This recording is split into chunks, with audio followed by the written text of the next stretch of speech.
এটা এখান থেকে নেব ব্রিজ অফ দ্য নোজ থেকে ইয়ার লোবিউল থেকে জিফি স্টারনাম। এই লেংথটা আমি মার্ক করব, ঠিক আছে? এই লেংথ পর্যন্ত আমি ঢোকাবো, এটা আমার জন্য, প্রত্যেকের জন্য আলাদা ইন্ডিভিজুয়াল লেংথ।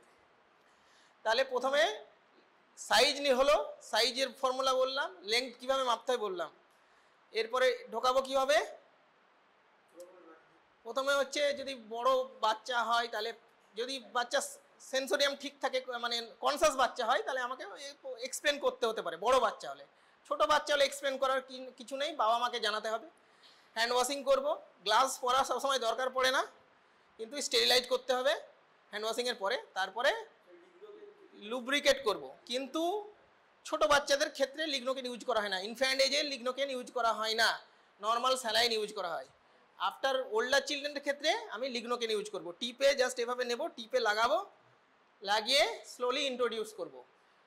এনজি পরাবো না ওজি পরাবো কিসের উপর ডিপেন্ড করছে, নোজ দিয়ে পরাবো না ওরোগ্যাস্ট্রিক পরাবো, ইনফ্যান্ট এজের উপর ডিপেন্ড করছে। ইনফ্যান্ট এজে মানে নিউবর্নস আর অবলিগেট ন্যাজাল ব্রিদার, জানিস তো কথাটা? নিউবর্নস আর অবলিগেট ন্যাজাল ব্রিদার, বাচ্চারা শুধু নাক দিয়েই শ্বাস নিতে পারে, মুখ দিয়ে শ্বাস নিতে পারে না। তাহলে আমি যদি একটা দিই নাক দিয়ে এনজি টিউব ঢুকিয়ে নাকটাকে ব্লক করে দিই, তাহলে অসুবিধা হবে রেসপিরেটরি। প্লাস আর একটা কারণ হচ্ছে নিউবর্ন পিরিয়ডে ন্যাজাল যে রেজিস্ট্যান্ট থাকে সেটা টোটাল রেসপিরেটরি রেজিস্ট্যান্টে 50% কন্ট্রিবিউট করে।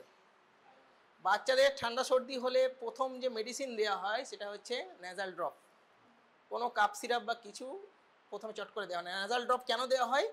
কারণ রেজিস্ট্যান্টটাকে পেটেন্ট রাখার জন্য। কারণ এই যে নোজের যে রেজিস্ট্যান্ট আছে সেটা টোটাল এয়ারওয়ে রেজিস্ট্যান্টের 50%, ঠিক আছে? তাহলে আমি যদি নাক দিয়ে এনজি টিউব পরিয়ে দিই, তাহলে একটা নখ ব্লক হয়ে যাবে, তাহলে শ্বাস নিতে অসুবিধা হবে। সেই জন্য নিউবর্ন পিরিয়ডে up to 6 months or infant পিরিয়ডে আমরা ওজি টিউব করি, ঠিক আছে?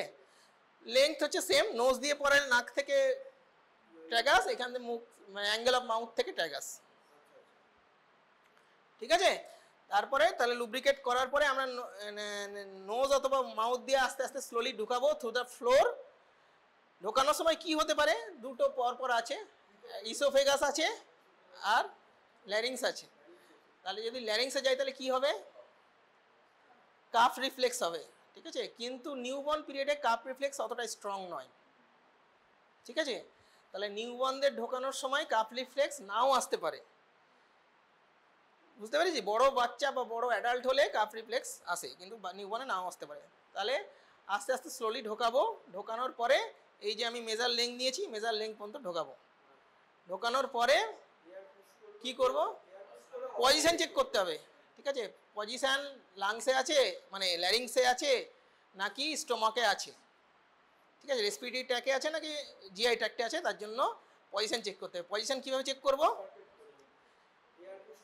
একটা 5 cc 5 ml এর সিরিঞ্জ নেব, 5 ml সিরিঞ্জে 3 to 5 ml এয়ার নেব, স্টেথোটা ধরবো এখানে, মানে এপিগ্যাস্ট্রিয়ামে স্টেথো ঢুকে ধরে আমি এয়ার পুশ করব।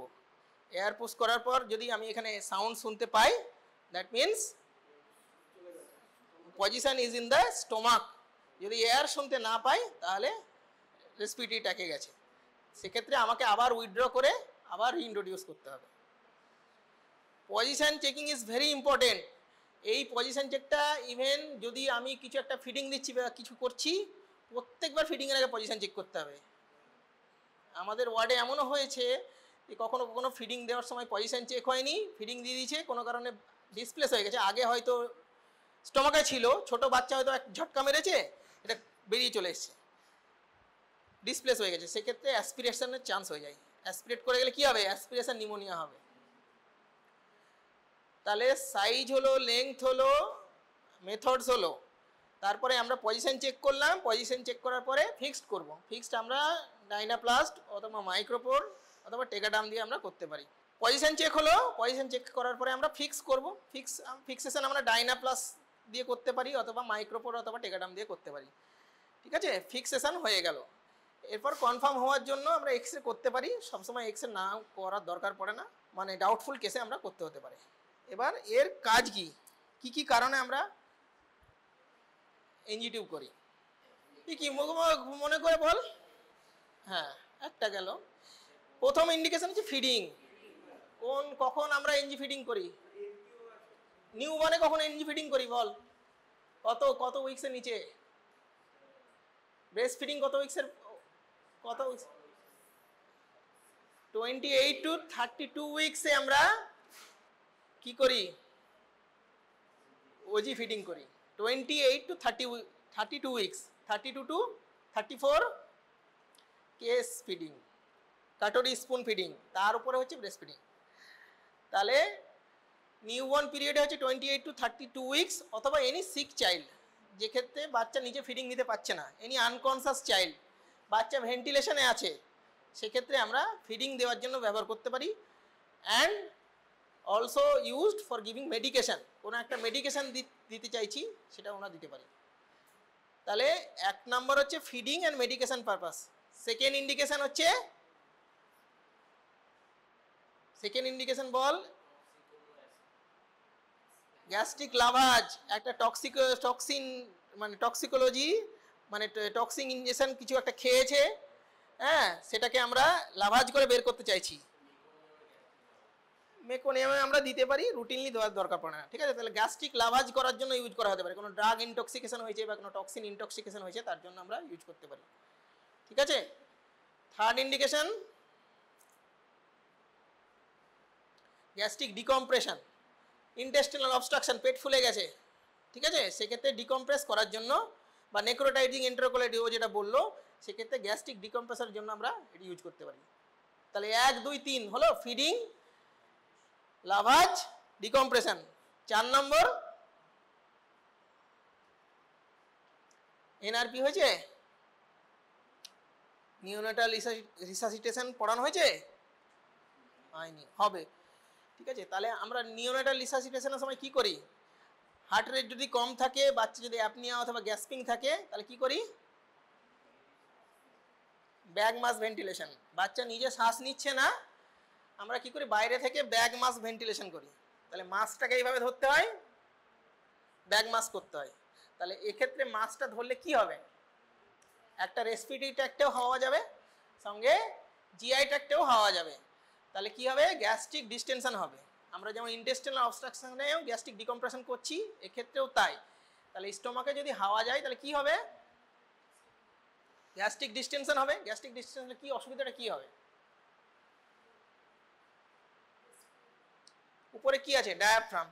তাহলে ডায়াফ্রামের উপর প্রেশার পড়বে। ডায়াফ্রামের উপর প্রেশার পড়লে কি হবে? লাংসের উপর প্রেশার পড়বে।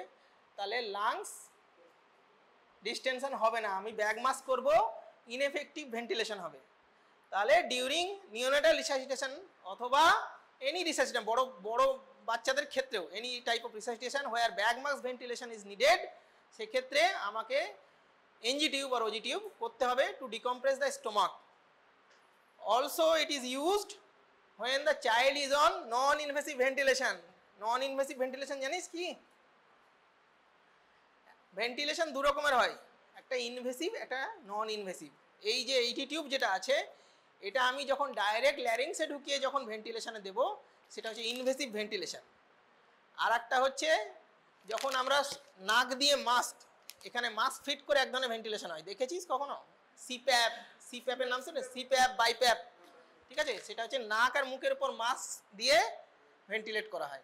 এইটা যখন পরিয়ে করা হবে, মানে ইটি টিউব দিয়ে যখন ভেন্টিলেট করা হবে, তখন সেটা হচ্ছে ইনভেসিভ ভেন্টিলেশন। যখন নাক আর মুখে মাস্ক লাগিয়ে যখন ভেন্টিলেট করা হবে, তখন সেটা হচ্ছে non invasive ventilation, CPAP and BiPAP, ঠিক আছে। সেই সিপ্যাপ বা বাইপ্যাপে থাকলেও যেহেতু নাক আর মুখে আমি মাস্ক দিয়ে ভেন্টিলেট করছি, সেক্ষেত্রেও স্টোমাকে হাওয়া যাবে।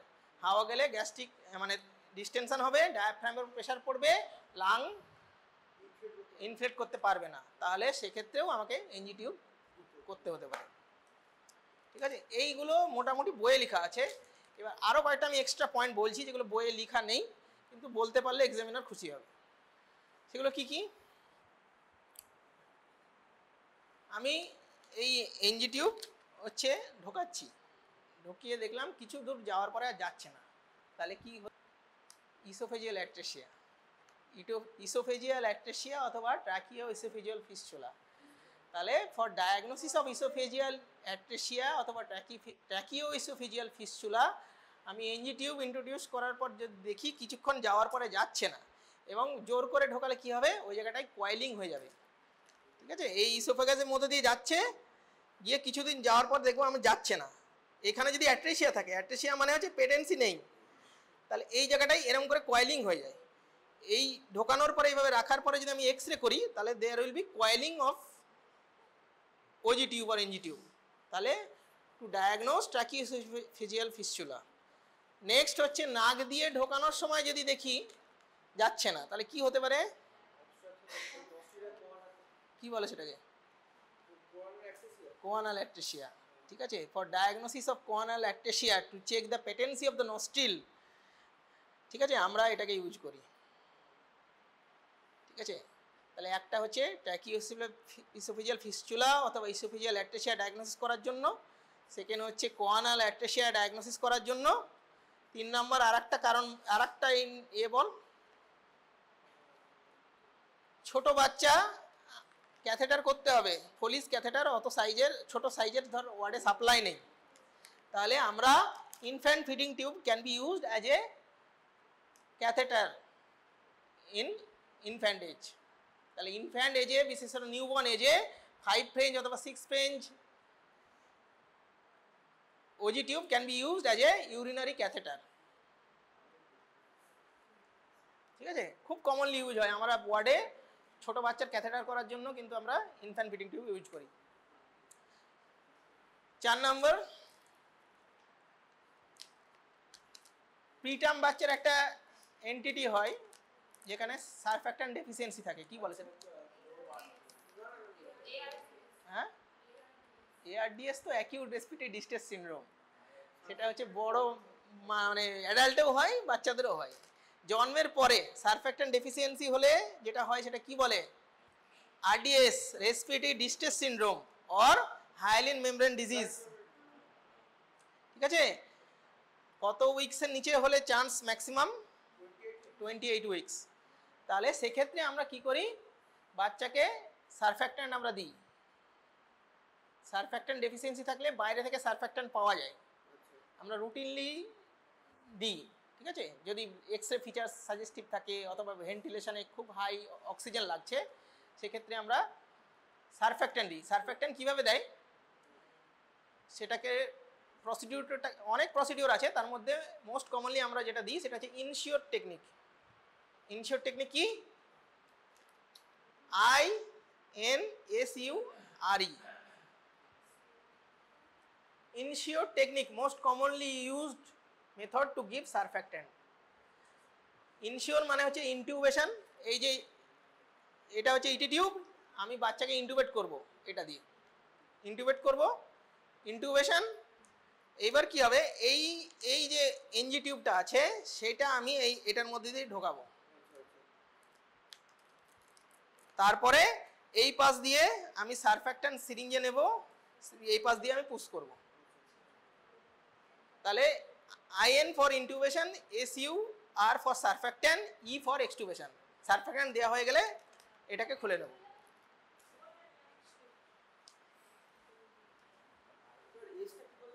সারফ্যাক্ট্যান্ট, SUR মানে surfactant. INSURE technique, INSURE technique most commonly used method for giving surfactant. হ্যাঁ,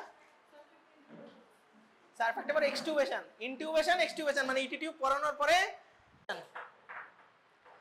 এক্সচেঞ্জ ট্রান্সফিউশন হচ্ছে বাচ্চার যদি জন্ডিসের মাত্রা খুব বেশি থাকে তাহলে বিলিরুবিন কি হবে, বিলিরুবিন যদি খুব বেশি থাকে, unconjugated hyper bilirubin. Unconjugated bilirubin হচ্ছে ব্লাড ব্রেন ব্যারিয়ার ক্রস করতে পারে, তাহলে ব্লাড ব্রেন ব্যারিয়ার যদি ক্রস করে যায় তাহলে কার্নিক টেরাস হওয়ার চান্স থাকে। সেক্ষেত্রে আমরা বাচ্চার ব্লাডকে এক্সচেঞ্জ করে ফ্রেশ ব্লাড ঢোকাই। সেটা কিভাবে করি,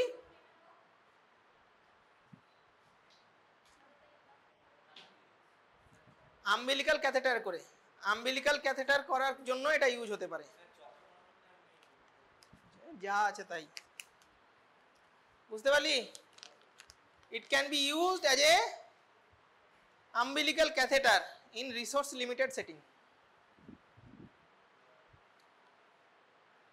তাহলে ফিডিং, মেডিসিন, গ্যাস্ট্রিক ডিকম্প্রেশন, লাভাজ, এগুলো সবাই বলতে পারবে।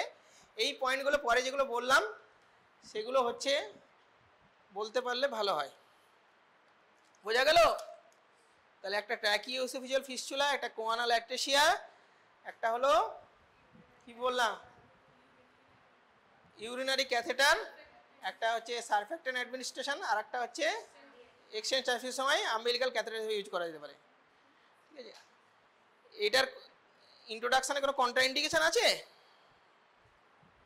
কন্ট্রাইন্ডিকেশন হচ্ছে যদি base of the skull fracture থাকে তাহলে এনজি টিউব করা যাবে না, ইসোফেজিয়াল পারফরশন থাকলে করা যাবে না। ঠিক আছে, কন্ট্রাইন্ডিকেশন একটা দুটোই। আর কতদিন ইউজ করতে পারবো? কতদিন ইউজ করতে পারবো? একবার পরানোর পরে কতদিন ইউজ করতে পারবো? নিউবর্নে 3 দিন। ঠিক আছে, ওল্ডার এজে up to 7 days can be used. ঠিক আছে, বাচ্চাদের ক্ষেত্রে অ্যাকচুয়ালি তার আগেই চেঞ্জ করতে হয়, কারণ বাচ্চাটা খুলে দেয়, বারবার খুলে দেয়, বারবার করতে হয়। আর একটা জিনিস মনে রাখতে হবে, প্রত্যেকবার ফিডিংয়ের আগে কিন্তু পজিশন চেক করতে হবে প্রত্যেকবার ফিডিং। যদি বাচ্চা 2 আওয়ারলি 3 আওয়ারলি ফিডিং হয়, ফিডিংয়ের সময় প্রত্যেকবার ফিডিংয়ের আগে পজিশন চেঞ্জ করতে হবে। হ্যাঁ, নিউবর্নে 3 দিন পর্যন্ত, আর বড় বাচ্চা থেকে 7 দিন পর্যন্ত। তাহলে আর কিছু ওই এনজি টিউব থেকে আর কিছু নেই সেরকম। এরপরে ডিপস্টিক তো নেই রে, আনে কোথায় গেল? ইউরিনারি ডিপস্টিক কখন কখন করি? ইউটিআই অ্যাকচুয়ালি অতটা সিগনিফিকেন্ট নয়। ইউটিআই অ্যাকচুয়ালি ইউরিন কালচার হচ্ছে investigation of choice. Basically urinary dipstick হচ্ছে একটা স্ক্রিনিং মেথড, এটা কনফার্মেটরি নয়। All abnormal values should be check by confirmatory method. তাহলে ইউরিনারি ডিপস্টিকে ডিপস্টিক অনেক রকমের হয়। মাল্টি স্টিক হতে পারে, কিছু কিছুতে শুধু প্রোটিন দেখা যায়, কিছু কিছু শুধু প্রোটিন সুগার বোধ দেখা যায়। তো মাল্টি স্টিকের যেটা আমরা মেনলি যেটা দেখি সেটা হচ্ছে প্রোটিন। কিভাবে দেখব? একটা হচ্ছে ফ্রেশলি কালেক্টেড ইউরিন লাগবে। তাহলে কালেকশন অফ ইউরিন আমরা কিভাবে করি, কিভাবে ইউরিন কালেক্ট করি বাচ্চাদের, কিভাবে কালেক্ট করতে পারি? Supra pubic. ঠিক আছে, একদম নিউ মানে বড় বাচ্চা হলে তো এমনি মিড স্ট্রিম ইউরিন স্যাম্পেল নেব। ছোট বাচ্চা হলে যেখানে আমরা কালেক্ট করা অসুবিধা, সেক্ষেত্রে আমরা একটা করতে পারি, স্টেরাইলভাবে ক্যাথেটার করতে পারি, সেখান থেকে ইউরিন নিতে পারি। আর 2 নম্বর হচ্ছে supra pubic method. Supra pubic method হচ্ছে ideal in case of UTI. ঠিক আছে, সুপ্রা পিউবিক হচ্ছে সিম্ফাইসিস পিউবিসের উপরে আমরা জায়গাটাকে স্টেরাইল করে সেখান থেকে কালেক্ট করি। কালেক্ট কীভাবে করি? সিরিজ দিয়ে বা সামটাইমস হচ্ছে আইভি ক্যানুলেশনটা ওই সুপ্রাপিউবিকে সোজাসুজি ঢুকিয়ে ওখান থেকে ইউরিন কালেক্ট করি। তাহলে একটা সুপ্রাপিউবিক হলো, একটা হচ্ছে ক্যাথেটারাইজেশন হলো, আর একটা হচ্ছে mid stream clean catch sample. Fresh sample লাগবে। যদি দেরি হয় টেস্ট করতে তাহলে আমরা রেফ্রিজারেটরে রাখতে পারি আপ টু 24 আওয়ার্স। তারপরে আমরা যেটা ইউরিনারি ডিপস্টিক আছে সেখান থেকে একটা নিয়ে আমরা সেখানে ডোবাবো। ডুবিয়ে কতক্ষণ রাখবো? সঙ্গে সঙ্গে তুলে নিতে হবে, বেশিক্ষণ রাখা যাবে না। ডুবিয়ে তুলে নিতে হবে। তারপরে 30 to 60 সেকেন্ড পরে চেক করতে হয়। কিছু কিছু জিনিস আমরা 30 সেকেন্ড পরে, কিছু কিছু জিনিস 60 সেকেন্ড পরে চেক করতে হয়, কিন্তু অত মনে রাখার দরকার নেই। মোটামুটি বলবি 30 to 60 সেকেন্ড পরে শুড বি চেক। কি কি দেখবো? মোস্ট কমনলি যেটা আমাদের ইউরিনে দেখা হয় সেটা হচ্ছে প্রোটিন। ইউরিনে প্রোটিন কি পাওয়া যায়? প্রোটিন পাওয়া যায় নর্মালি যে প্রোটিনটা পাওয়া যায় সেটা কি বলে? হ্যাঁ, ট্যাম হর্সফল প্রোটিন। ঠিক আছে, ট্যাম হর্সফল protein.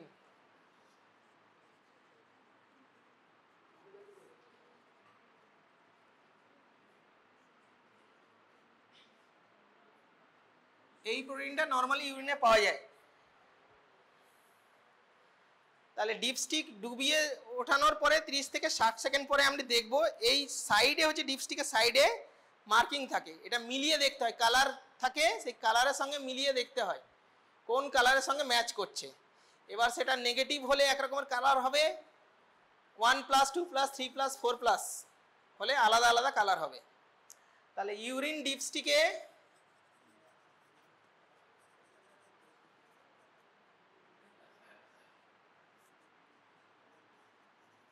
Negative means colour match করে দেখতে হয়, ঠিক আছে? কালার যদি নেগেটিভ হয় তাহলে কত?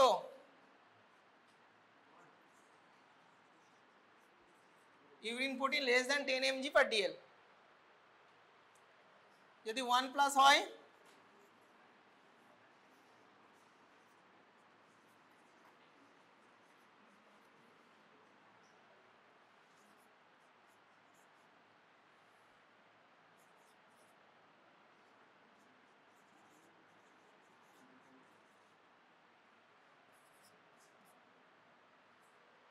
সরি এটা আমি একটু ভুল করলাম, এটা আমি trace 1+।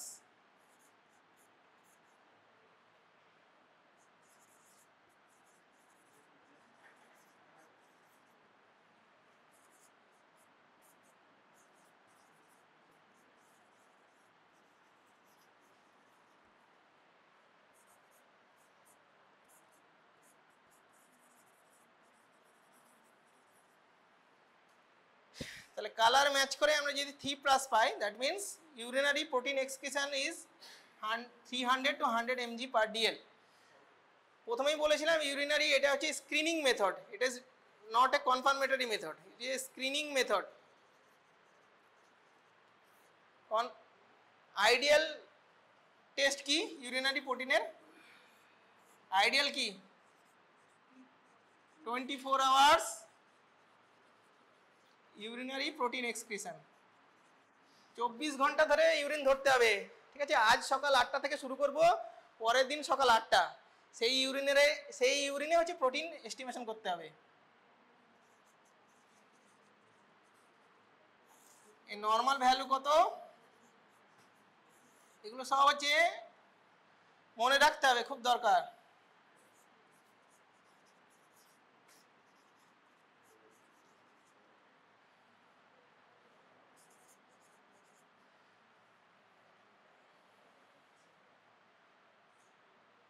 Most common cause of urinary proteinuria, আচ্ছা এটা একটা কজ বল যেটা মানে হাই প্রোটিন ইউরিয়া হয়, নেফ্রোটিক সিনড্রোম, ঠিক আছে? তাহলে সাব নেফ্রোটিক প্রোটিন ইউরিয়া কাকে বলে? 4 to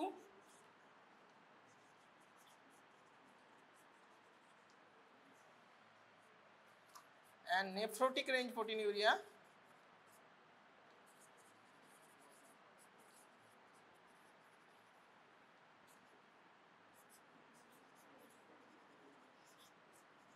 (40 mg/m²/h)। মিটার স্কয়ারটা কোথা থেকে আসছে? Body surface area, body surface area, BMI কেন, বডি সারফেস এরিয়া। এটা আইডিয়াল, কিন্তু 24 আওয়ার্স ধরে ইউরিন ধরা আমাদের পক্ষে সবসময় পসিবল হয় না, তাই আমরা কি করি? সেকেন্ড বেস্ট মেথড কি?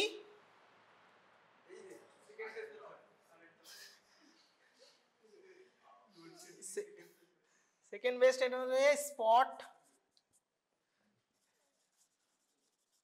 urinary protein creatine ratio।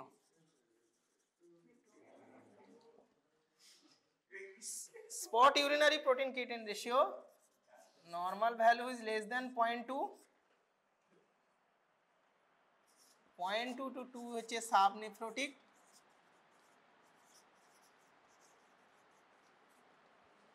more than 2 হচ্ছে নেফ্রোটিক।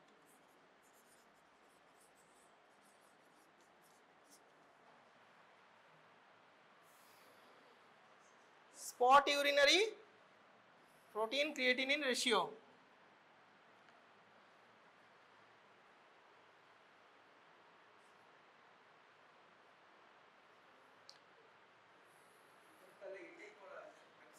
এটাই অ্যাকচুয়ালি করা হয়, ঠিক আছে? আমরা যদি ইউরিনের ডিপস্টিকে, আচ্ছা নেফ্রোটিক সিনড্রোমের ডেফিনেশন কি বলতে পারবি কেউ?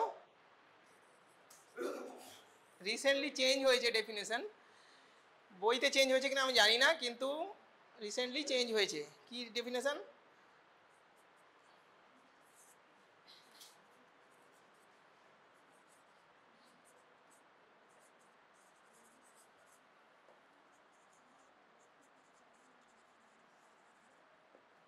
Nephrotic range proteinuria plus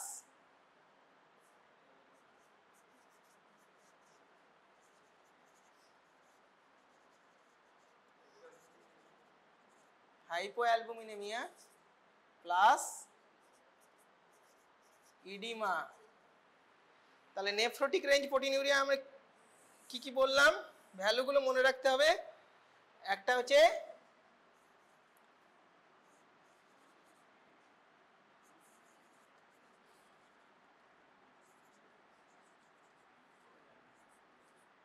urinary protein creatine ratio more than 2, 24 hours urinary protein excretion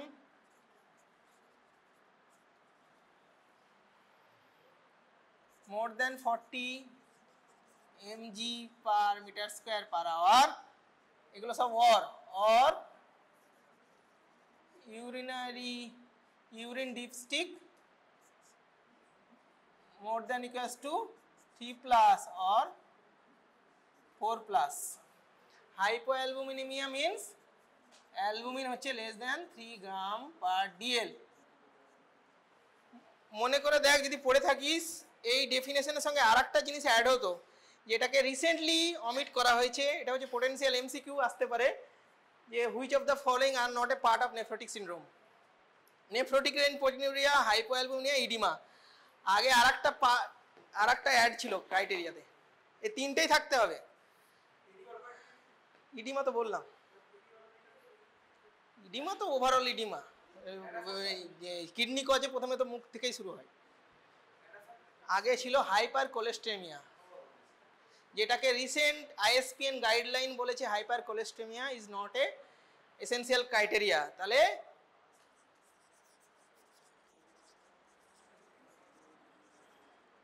এটা ছিল কোলেস্টেরল লেভেল মোর দ্যান 200, এটা আগের বইতে থাকবে, আগে এখনো হয়তো বইতে আছে, কিন্তু এইটা recent ISPN Indian Society of Paediatric Nephrology এই ক্রাইটেরিয়াটাকে বাদ দিয়ে দিয়েছে, it is not a essential criteria.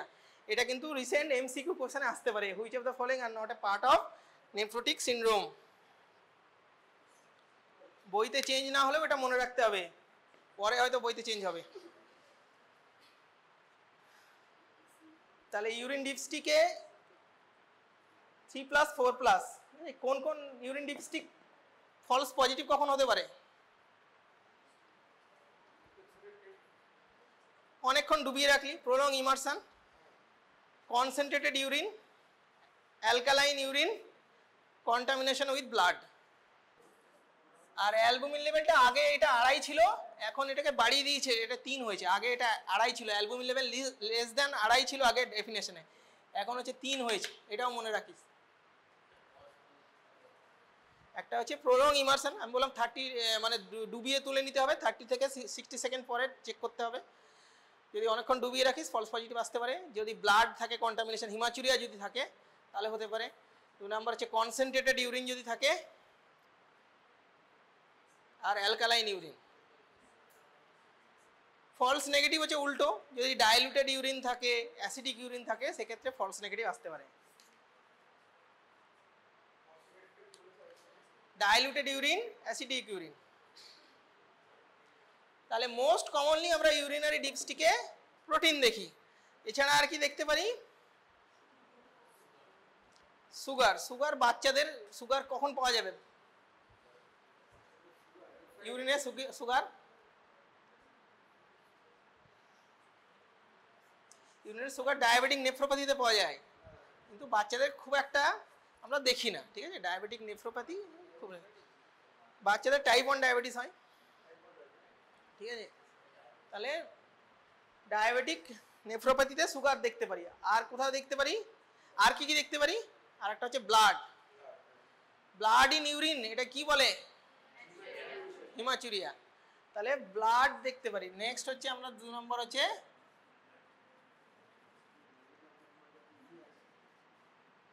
Blood. হিমাচুরিয়ার definition কি?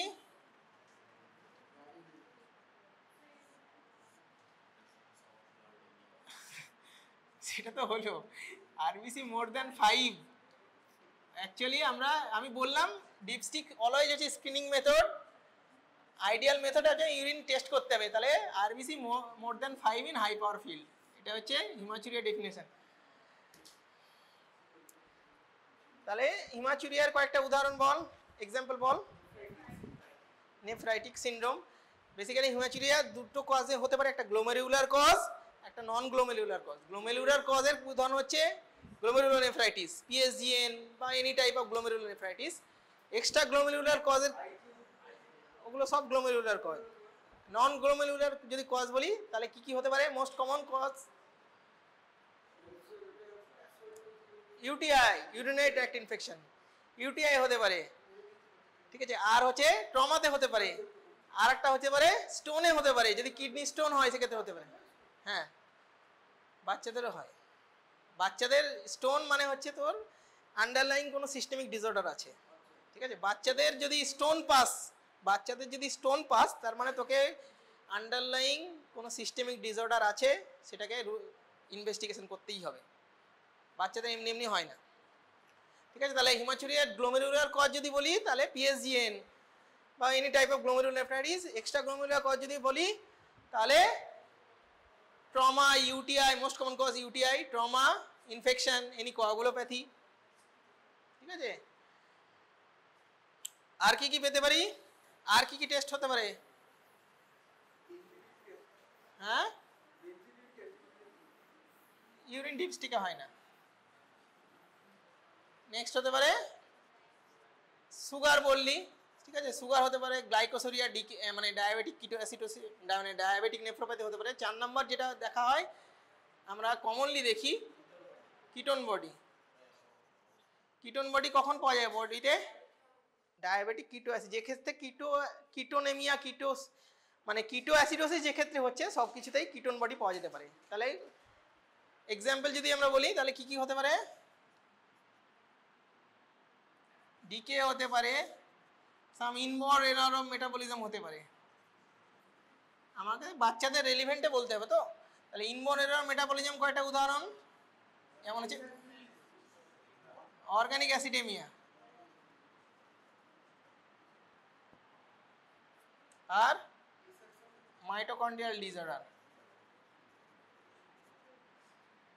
টেসাক্সে পাওয়া যায় না, টেসাক হচ্ছে lysosomal storage disorder. Mitochondrial disorder পরে পড়বি এগুলো সময় ডিটেলস। আচ্ছা, ইউরিন ডিপস্টিক আরেকটা যেটা বললাম ডায়াগনোসিসের ক্ষেত্রে এটা হচ্ছে স্ক্রিনিং টেস্ট, কিন্তু এটার অন্য একটা ভ্যালু আছে। বাচ্চাকে নেফ্রোটিক সিনড্রোম আমরা যখন ট্রিট করি তখন এটা দিয়ে মনিটরিং করা হয়। তাহলে urinary dipstick should be done through out the treatment period. বাচ্চা নেফ্রোটিক সিনড্রোমে কতদিন ট্রিটমেন্ট অফ চয়েস কি? বাচ্চাদের নেফ্রোটিক সিনড্রোমে স্টেরয়েড, প্রেডনিসোলন দেওয়া হয়। তাহলে প্রেডনিসোলন কতদিন দেওয়া হয়? ফার্স্ট এপিসোড নেফ্রোটিক সিনড্রোমে কতদিন দেবো? আমি স্টেরয়েড ডিপেন্ডেন্ট ছিল না, ফার্স্ট এপিসোড নেফ্রোটিক সিনড্রোম তোর কাছে এসছে প্রথম না, দেওয়া হয়েছে 6 উইকস প্লাস 6 উইকস, ঠিক আছে। 6 উইকস প্লাস 6 উইকস, 6 উইকস হচ্ছে ডেলি অ্যান্ড 6 উইকস হচ্ছে অল্টারনেট ডে। টোটাল হচ্ছে 12 উইকস স্টেরয়েড দেওয়া হয় ফার্স্ট এপিসোড নেফ্রোটিক সিনড্রোমে। তাহলে এই যে 12 সপ্তাহ বাচ্চা স্টেরয়েড পাবে, 12 সপ্তাহ ধরেই ওকে ইউরিনারি ডিপস্টিক করে যেতে হবে প্রত্যেক দিন। বাচ্চাকে ছুটি করার পরে বাড়িতে যাবে, বাড়িতে একটা খাতা দেওয়া হয়, খাতাতে মাকে শিখিয়ে দেওয়া হয় যে প্রত্যেক দিন তুমি এটা করবে, কারণ বাচ্চা রেমিশনে যাচ্ছে না রিল্যাপস হচ্ছে সেটা দেখার জন্য খুব দরকারি। তাহলে urinary dipstick for protein test nephrotic সিনড্রোমে মনিটরিংয়ের জন্য খুব ভেরি ইম্পর্টেন্ট। তাহলে প্রোটিন হলো, ব্লাড হলো, সুগার হলো, কিটোন বডি হলো। আর কি কি দেখতে পারি? আর হচ্ছে বিলিরুবিন দেখা যেতে পারে, এগুলো নট ইম্পর্টেন্ট। বা ইউরোবিলিনোজেন দেখতে পারি। ডিপস্টিকটায় ওই কৌটোটা এনে দেখবি একবার, ওটা তো পেলাম না। তাহলে এগুলো কখন বাড়বে? জন্ডিস হলে বাড়বে, কনজুগেটেড হাইপারবিলিরুবিনেমিয়া বাড়বে। ইউরোবিলিনোজেন আনকনজুগেটেডে বেশি বাড়ে। আর কি দেখা যেতে পারে? পিএইচ দেখা যেতে পারে।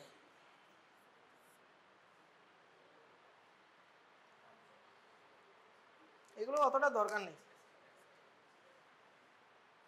প্রোটিনটা মেনলি মনে রাখতে হবে, কততে কত, 1+এ কত, 2+এ কত, নেফ্রোটিক রেঞ্জ কত, সাবনেফ্রোটিক কত, এগুলো মনে রাখবে। ঠিক আছে, আর কিছু জিজ্ঞাসা?